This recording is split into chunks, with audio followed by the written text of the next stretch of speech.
अस्सलामुअलैकुम वरहमतुल्लाहि वबरकातुहू। आज जिस मौजू के बारे में बात करने जा रहा हूँ, उसका उन्वान है चेक बाउंस। हम आए दिन देखते हमारे सोसाइटी में, हमारे गिरदोनवा में जितना भी बिज़नेस होता है, जितना भी कारोबार होता है या उसके अलावा जितने भी एक दूसरे के साथ मामलात होते हैं, उसमें हम एक दूसरे को एक तरह का चेक इज़्ज़ा करते हैं। मिसाल के तौर पर जब कोई कोई आदमी रहता है, उसके यहाँ सेब की पैदावार होती है, वो किसी को बेच देता है। जब वो किसी को बेच देता है तो उल्टे में वो उसको उधार पे दे देता है और उल्टे में वो उससे एक तरह का वादा लेता है, एक प्रॉमिस लेता है, किस सूरत में? एक चेक की सूरत में, कि मेरे पास अभी पैसे नहीं है, आप मुझे सेब दे दो, 1 महीने के बाद या 15 दिन के बाद आप चेक ले जो मैं दे रहा हूँ, उस पे डेट लगाई है मैंने, आप जाओ और आपको चेक के पैसे मिल जाएँगे। मगर अब हम ये देखते हैं कि जब हम इसी वादे के भरोसे पे उस पे सेब दे देते हैं या कोई और अलग अलग तरह का कारोबार होता रहता है हमारे समाज में, तो अब जब हम वो अपने बैंक में चला जाता है, तो वो चेक लेके तो वो उसको वो पता चल जाता है वहाँ पे कि इस बैंक में तो पैसे ही नहीं है, इसके अकाउंट में तो पैसे ही नहीं है। कभी ये पता चल जाता है कि उसने तो अकाउंट ही क्लोज़ किया है या बहुत सारे रीज़न्स की वजह से उसको वो पैसे नहीं मिलते हैं। अब जो ये आदमी रहता है, जिसके हक में ये चेक इज़्ज़ा की गई होती है, वो बेचारा ना उधर का रहता है, ना इधर का रहता है। उसके वो कहते हैं ना कि वो मतलब अचानक से उसको पता चल रहा है मेरे तो पैसे ही चले गए हैं। मगर इस सूरत में कानून ने इसके हक में एक रेमेडी रखी है। उसके हक में एक मतलब एक लाहेअमल रखा है कि जिसकी वजह से वो अपने पैसे वागुज़ार कर सकता है। और ये कैसे वागुज़ार कर सकता है, उसी के बारे में भी बात करूँगा। वो ऐसे है कि जब भी आपके हक में किसी ने एक चेक इज़्ज़ा की हो, वो जब आप अपने कंसर्न बैंक में चले गए, पहले का बात आपको ये करनी है कि जिस डेट पे मगर अगर किसी चेक पे 20 नवंबर की डेट लगी हो, उसके बाद आपको विथिन 3 मंथ्स तक अपनी कंसर्न बैंक में ये चेक को लेना होगा और वहाँ से देखना होगा कि पैसे मिलते हैं या नहीं।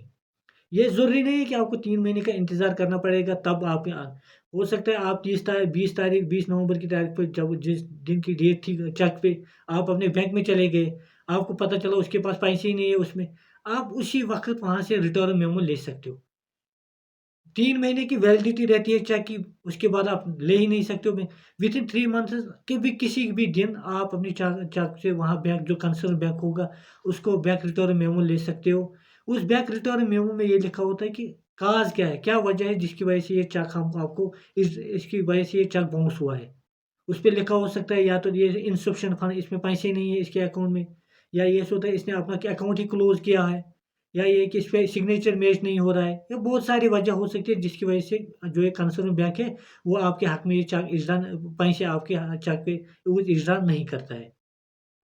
जब आपने रिटर्न मेमो एक बैंक से ले लिया है, अपने कंसर्न बैंक से ले लिया है और उस रिटर्न मेमो जिस दिन आप ये ले लोगे, उसके बाद विदिन 1 मंथ, 1 महीने के अंदर ना आपको जिसने आपके हक में ये चेक इज़्ज़ा की है, धार जिसको हम कहते हैं, उसके नाम पे एक नोटिस भिजवानी है, जो एक कंसर्न वकील जो होगा, जो आपका वो लिख के देगा आपको, उसमें जितनी भी लीगल फ़ॉर्मेलिटीज़ है, वो पूरी कर लेगा और उसको भेजनी होगी।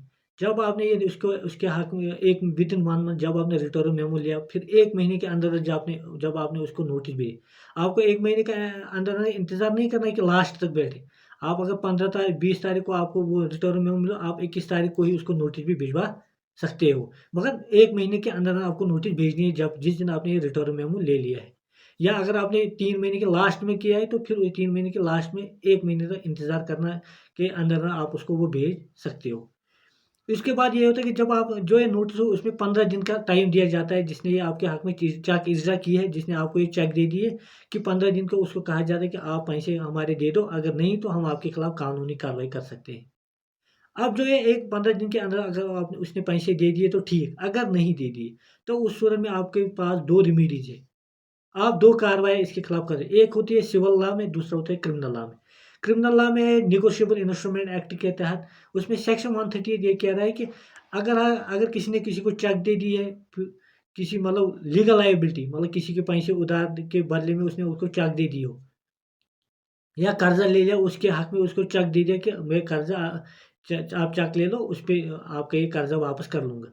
उस सूरत में जब आपने ये चेक दे दी, उसमें ये करना है फिर विथिन जब 15 दिन हो गए फिर विदिन 1 मंथ उसके 15 दिन के बाद 1 महीने के अंदर उसके खिलाफ केस करना ही पड़ेगा।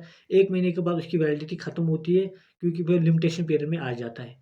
अब मैंने आपको जो टाइम फ्रेम कहा, मिसाल के तौर पे जब आपकी 20 नवंबर की आपके हक में चेक है, आपने जब कंसर्न बैंक पे गए वहाँ पे उसके अकाउंट में पैसे ही नहीं है। आप ये कर सकते हो, आप तभी ये कर सकते हो कि आप रिटर्न मेमो बैंक से ले सकते हो और रिटर्न मेमो लेने के बाद विदिन 1 मंथ 1 महीने तक के दरमियान कभी भी किसी वक़्त आप उसको नोटिस भेज सकते हो। जब आपने उसको नोटिस भिजवाई, फिर नोटिस के भिजवाने के बाद 15 दिन का इंतज़ार करना है। 15 दिन खत्म होने के बाद अगर उसने पैसे दे दिए ठीक, अगर नहीं दे दिए तो उस सूरत में विदिन 1 मंथ 1 महीने के अंदर आप उसके खिलाफ केस कर सकते हो। जैसे मैंने कहा इसकी 2 रेमेडीज़ हैं, जो क्रिमिनल लॉ में रेमेडी है वो क्या है? उसमें ये कहा गया है कि उसको जो चेक अमाउंट है उसका डबल देना पड़ेगा और 2 महीने 2 साल की सज़ा भी हो सकती है। सिविल लॉ में ये है कि जो आर्डर 37 सिविल प्रोसीजर कोड है वो क्या ये कह रहा है कि उसको इंटरेस्ट के साथ भी पैसे वापस मिल सकते हैं। ये हुए 2 तरह की रेमेडीज़। अब ये इसके बाद मसला ये है कि आप केस कहाँ करोगे और किस कोर्ट को जुरिडिक्शन है।